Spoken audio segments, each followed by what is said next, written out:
Good afternoon and welcome back to Iqra Book Festival Day 1.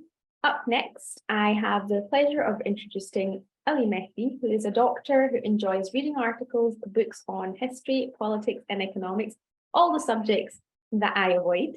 But this is our last interview for the day. And remember, please tune in with us tomorrow as well. And over to Ali Mehdi.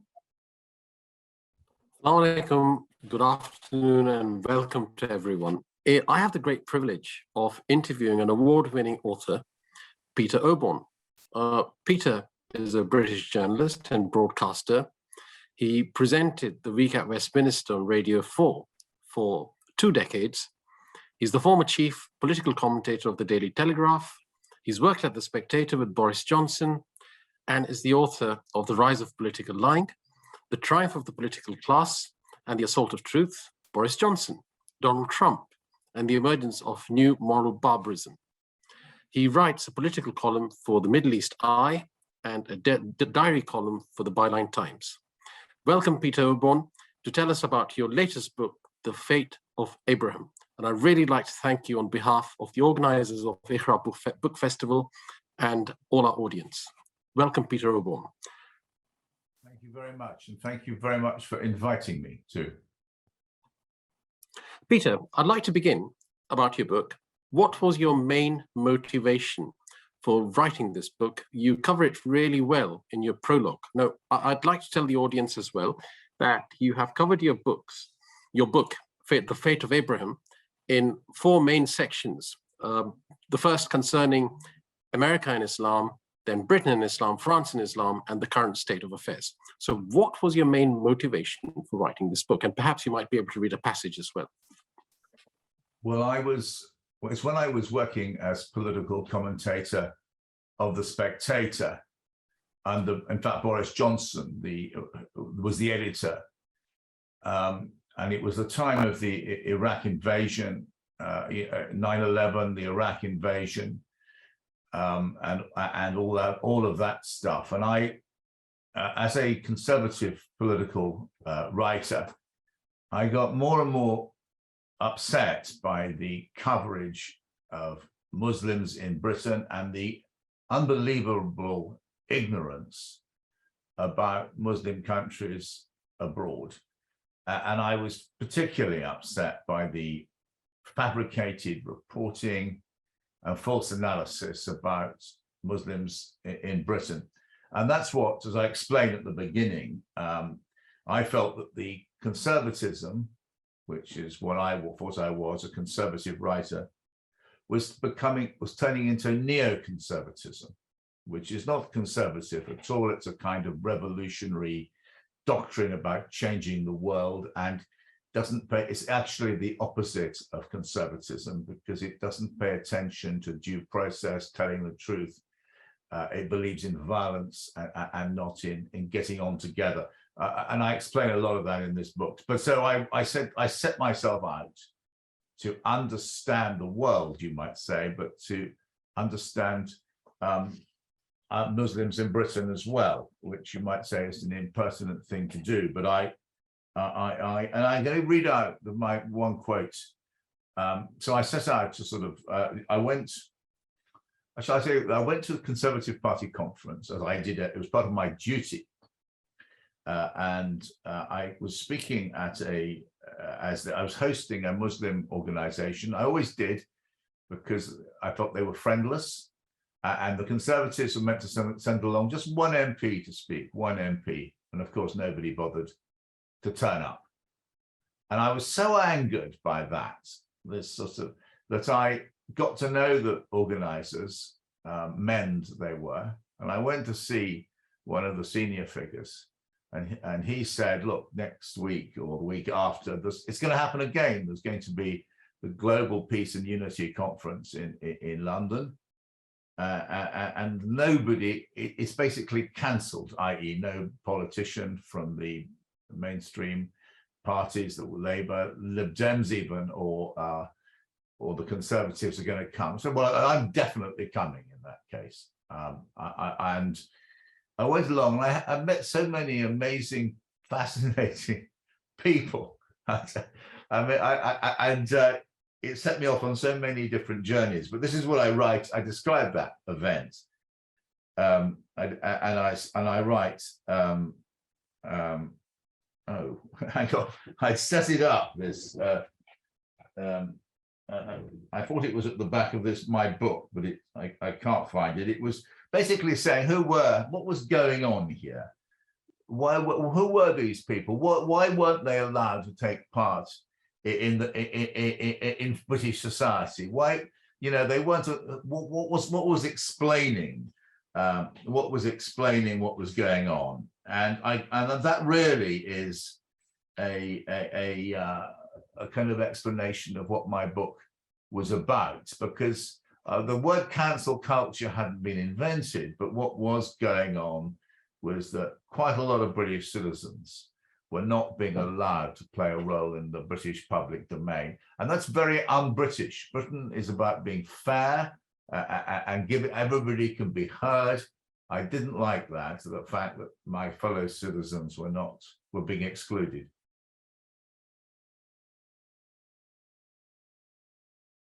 I can't hear you. In your book, you write at the very beginning about the Muslim businessman who, at the Conservative Party conference, was explaining that Muslims were hardworking and family-minded people who wanted to stand on their own feet. You say that he made so much of the paradox that very few Muslims vote Conservative, explaining that there was a legacy of Conservative hostility towards immigration in the post-war era. He argued that this hostility was now history, meaning that Muslims were now a promising Tory target group. Yeah, that's what a very sensible argument at the time. And it was at an interesting moment when the early years of David Cameron as Conservative leader, when some may remember that David Cameron went and stayed with a Muslim family for a week, and he tried to engage, and Saeed Avasi was given a senior role as party chairperson, and all the rest of that kind of thing. And somehow something happened to David Cameron and the Conservative Party. They got captured. And within a space of a year or two, he started to move on to muscular liberalism, as he called it. They started to devise and explore the prevent strategy.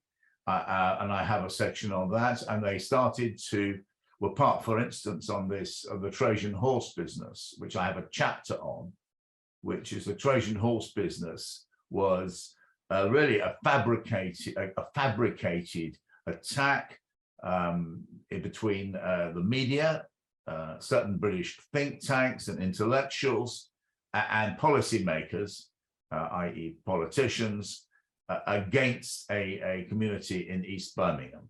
I got to know many of the teachers in that school in Parkfield in East Birmingham, and I tell their story as how they're framed effectively as Islamists who want to take over Birmingham schools, when of course they weren't. That was a fabrication. And even now, to this day, the British press and the politicians refuse to acknowledge this grave injustice. And that is what happened to the Conservative Party. It had this wonderful opportunity, which it seemed to be taken 15 years ago, to engage with British Muslims, and then it turned its back. So, Peter, my next question really would be that we've set out on the premise that a lot of Muslim values align with the values preached by the Conservative, not the neo-conservatives, but the Conservative Party, conservative British values. And where might this disconnect be? What motivates then a lack of engagement on both sides? Now, could this be, you've traveled widely and you have engaged widely in the writing of this book with various people in the British Muslim community. And do you believe that the cultural differences, including practices, observances, various abstinences that play a part in Muslims being misunderstood, or is there a deeper political agenda that you believe is being pursued that doesn't bring, if you like, the Muslim community within Britain into the mainstream, particularly into the political discourse, if you like? Yes, I look very carefully at this debate. And at the heart of this is, what do we mean by Britishness? Now, what I was brought up to believe as a traditional conservative, that Britishness is a very inclusive idea. It's a very generous idea.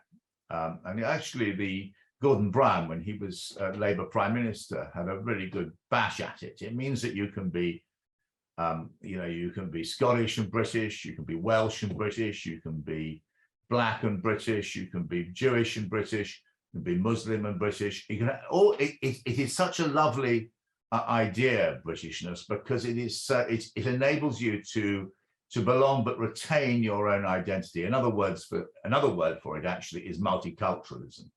That is why I have sections in the book about France and the United States, because they have a different kind of national identity. The French have their idea of laicite, and the Americans have the melting pot idea, but we don't. We've got a much, I think, richer idea.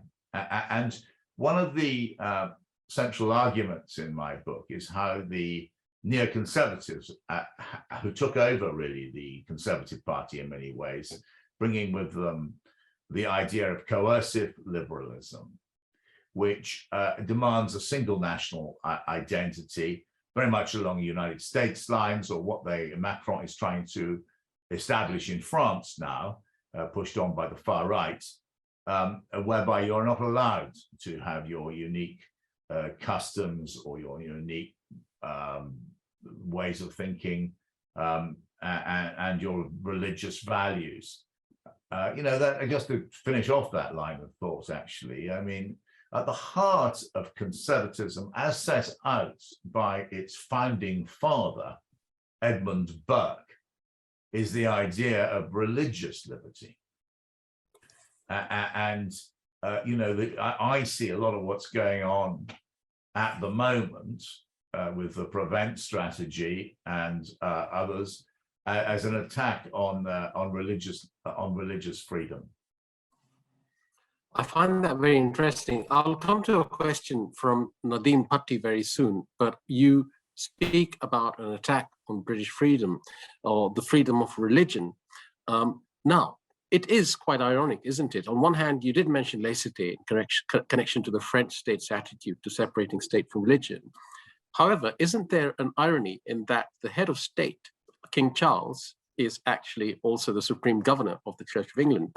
And yet, there is that sort of push towards less religion. So where do you see, how do you sort of view this conflict? Where the government... I understand. Again, I reflected on this while writing the book. The King Charles is at the head of the Anglican Communion, as it's called, which I belong to.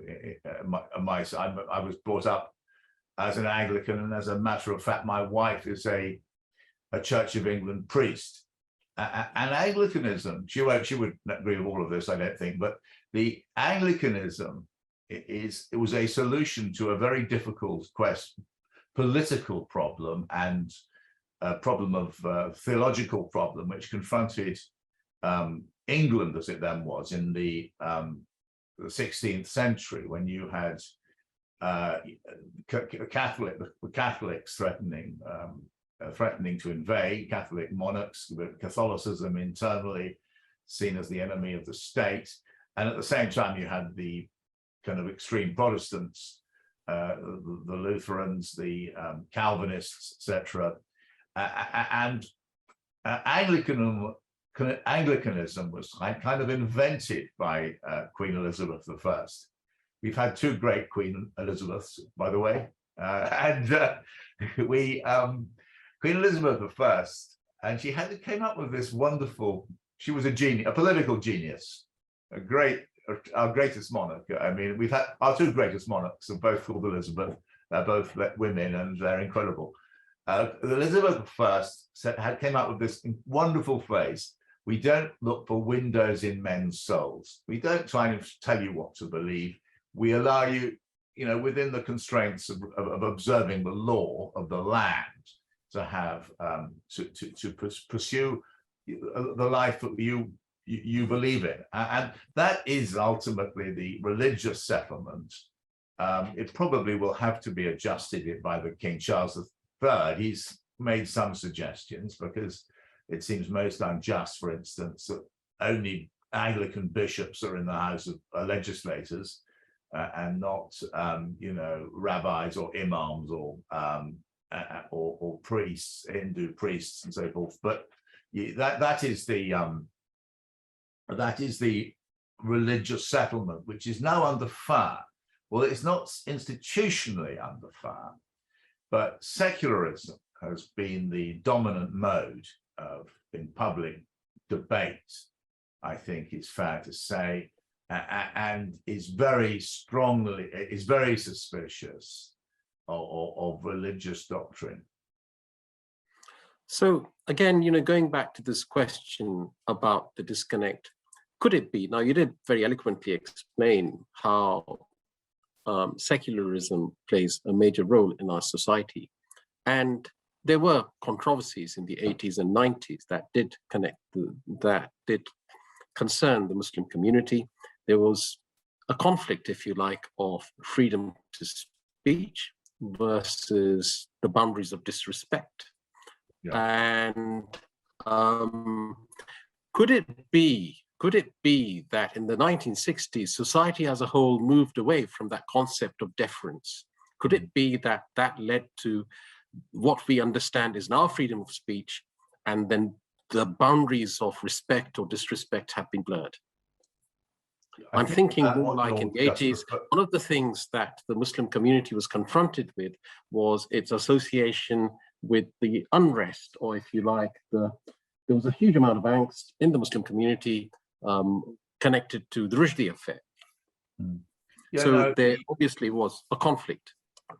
Yeah, there is a conflict. I think there was the secularism is a movement going strong since the 19th century. Go back to Darwin and the scientific revolution and the challenges to the Bible, and that was in the 19th century. And religion, there's been a long religious retreat in Britain, and it's worth and very much religion is now on the defensive.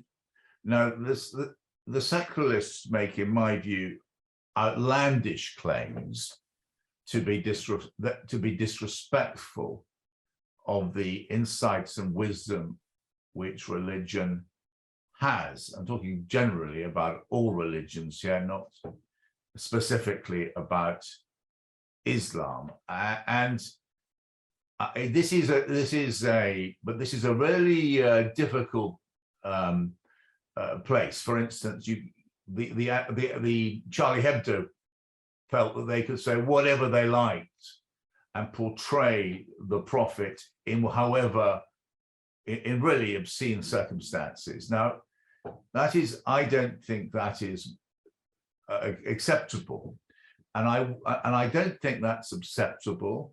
That is, by the way, I'm not justifying the terrible murders which occurred as a result at all, but none can be justified. They are. What is not acceptable is to be able just to have total license to vilify or attack a sacred, holy figure who means so much. And I think the free speech mob, which very often I think those arguing for free speech are really arguing for bigotry, and that's paradoxical. The idea of free speech has been abused to justify attacks on, in particular, Muslims, because the idea we do have free speech in our society, untrammeled, is untrue. There are all kinds of restrictions on free speech to do with encouraging violence, causing deep offense, for instance, Holocaust denial is quite rightly outlawed and is a crime, and racism is a crime, anti-Semitism is a crime. All these things should be, and there are all kinds of other constraints on free speech which are policed through the libel courts. So people who claim that is free speech in Britain are partly right. Yes, we do have a bias in favor of it, but there are very heavy constraints on it, and this has become a particular delicate point because attacks on religion fall within free speech, but I see them more as attacks on communities and hate speech in some of the examples we've had. Fantastic, thank you, Peter. Now, I think another area that you've covered in great depth is the conflict around the fate of Jerusalem, which has come from it's a question being asked by one of our audience, and it's been covered very deeply. So where do you think the Middle East conflicts play a part in the role of inclusion in British politics for the Muslim community? Yes, I mean, if you're talking specifically about Israel and Palestine, but obviously there's all kinds of other issues around the rest of the Middle East where Britain has played a huge role, and not, I think, a good role in the construction of the modern Middle East during and in the aftermath of World War I. And in particular, well, there was the carving up of the Middle East, but also there was the Balfour Declaration. Now, which recognized for the first time the idea of a Jewish homeland. Now, there was also in that declaration a recognition, some people may think it wasn't strong enough, but there it was, of the civil rights of Palestinians who were already living there. And I did feel, you mentioned Jerusalem. I thought that the idea which Liz Truss, the former Prime Minister, came up with during her leadership campaign, and was echoed, I should say, by Rishi Sunak, of Britain moving our embassy from Tel Aviv to Jerusalem, was an extraordinary thing to come up with at that moment. The British Foreign Office has long had the position, the British government has long had the position that the status of Jerusalem won't be resolved until part of the kind of final status agreement for the Middle East, when inshallah there will be a peace agreement which lasts. And to jump the gun like that, particularly, I mean, without getting anything in return, it is absolutely barking mad. It removes any idea that Britain could play an impartial role in getting peace in the Middle East. And if you think about what's going on in Jerusalem at the moment, I mean, it's just inflammatory. And so there are so many arguments which I've been addressing and writing about, along with many others in Middle East Eye. I hope you may have seen them. But I mean, Avi Schlein wrote a fantastic piece explaining why it would be the great historian of the region. He wrote an enormously important piece for us. We've had some very important contributions, and actually people inside the Conservative Party who actually understand the area have been expressing their concern, as have leading Muslim clerics, as has the Archbishop of Canterbury and the Cardinal and the Archbishop of Westminster.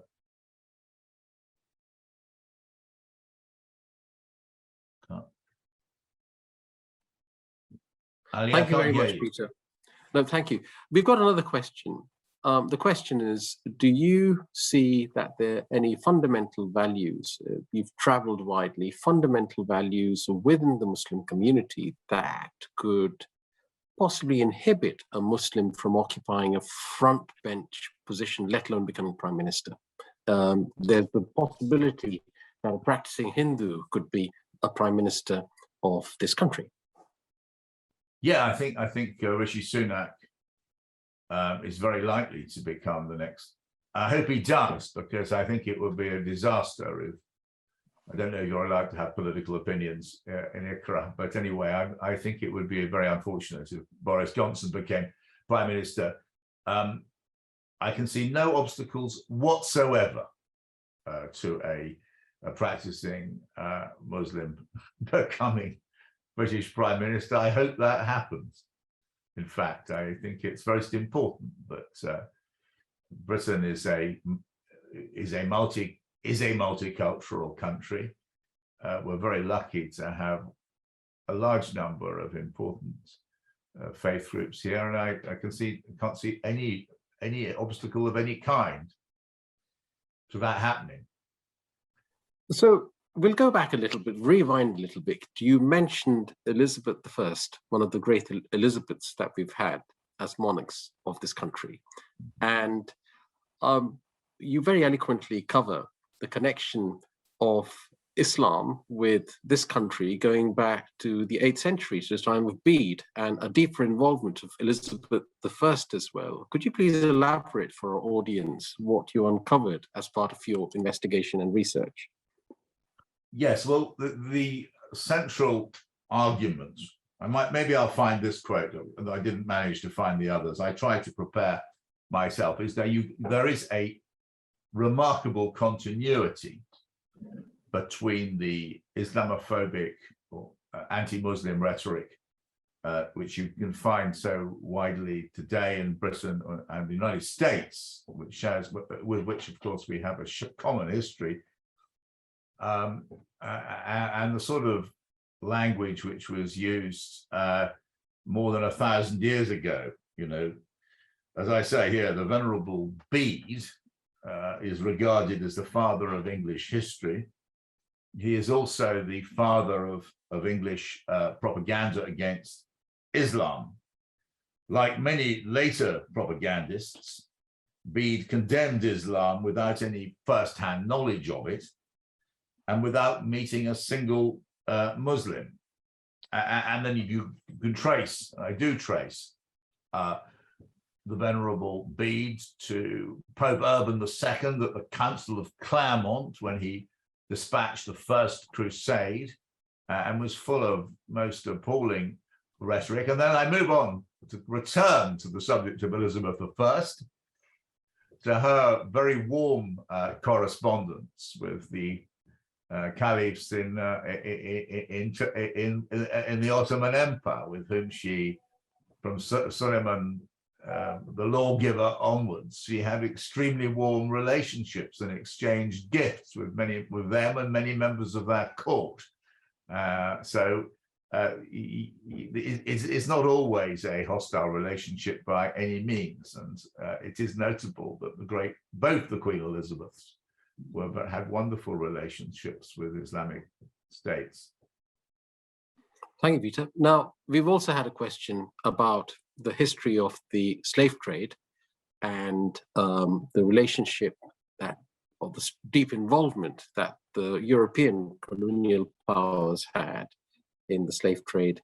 And the question is that, are Muslims justified in the skepticism of people who claim to be a traditional conservative? I suppose it might be worth finding out, exploring what the conservative approach to the slave trade was, because, I mean, conservatism, as you said, is a creation of the 18th century, Edmund Burke's time. So please, if you might have something to say on that, that'd be very good.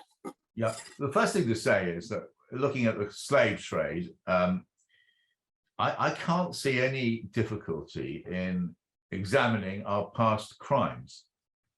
It's all part of coming to grips with history. We got some fantastically positive and wonderful things in our history, the invention of Parliament and and as a journalist, I think early British newspapers are rather fine, and we set that in motion to some extent. But there's also terrible dark stuff in British history, and there's a sort of view in the modern Conservative Party that even to talk about it is somehow a wrong thing to do. Of course, we should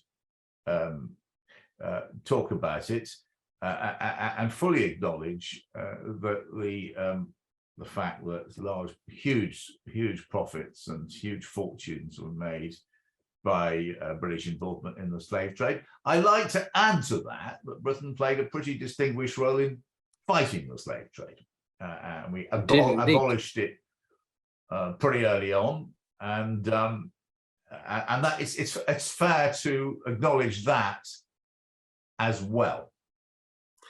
And I think it would be fair to acknowledge that Britain and France alone were not complicit in the slave trade. It was a global trade being practiced across the Middle East, Africa, Europe, everywhere. It was a trade in commodity historically.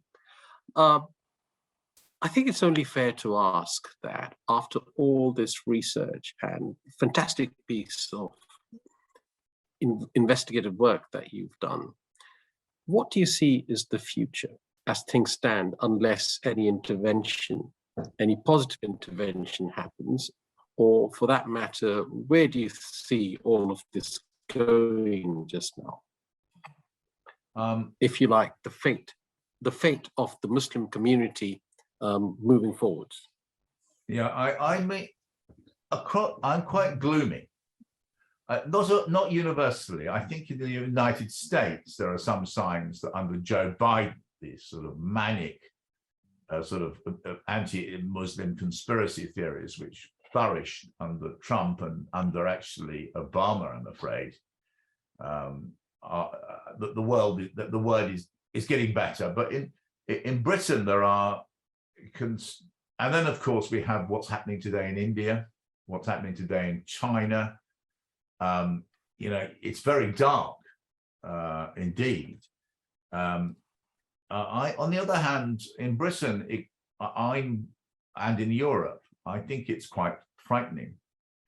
We are all waiting on the Shawcross review of the Prevent strategy. Now, Prevent has gone in a wrong direction. Probably it shouldn't exist at all. It has to be completely, it isn't widely understood, and it effectively targets the Muslim population of this country, and particularly young people. And I don't get any sense that William Shawcross has an understanding of that.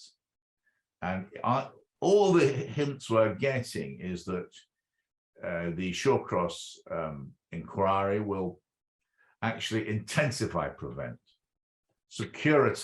create a new security architecture for British Muslims, which is completely poisonous. And it is a betrayal of the values of the British state, of fairness, decency, and full citizenship for all. I'm prepared. I've done a lot of work trying to work out what they're going to do.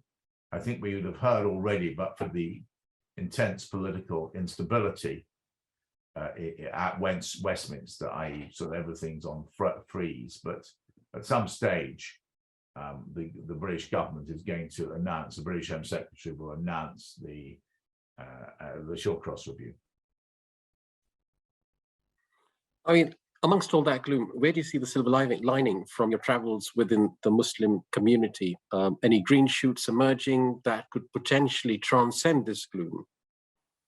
Oh yeah, all the time. I mean, I just had to constantly meeting brilliant people, entrepreneurs, intellectuals, teachers, doctors. You're a doctor, aren't you, Ali? I mean, indeed.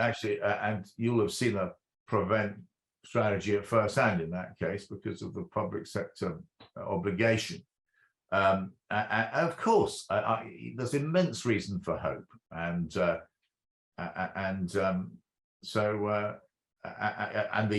a really successful, as generally speaking, it's a really successful phenomenon. Post-war immigration from the subcontinent largely, but many other places. It's given, it's helped Britain to flourish. What we have to combat is the bigotry and suspicion and racism, actually. I think it's an important point that Islamophobia is possible because it can be presented as anti-religious by critics, when really a lot of the motive is racist. But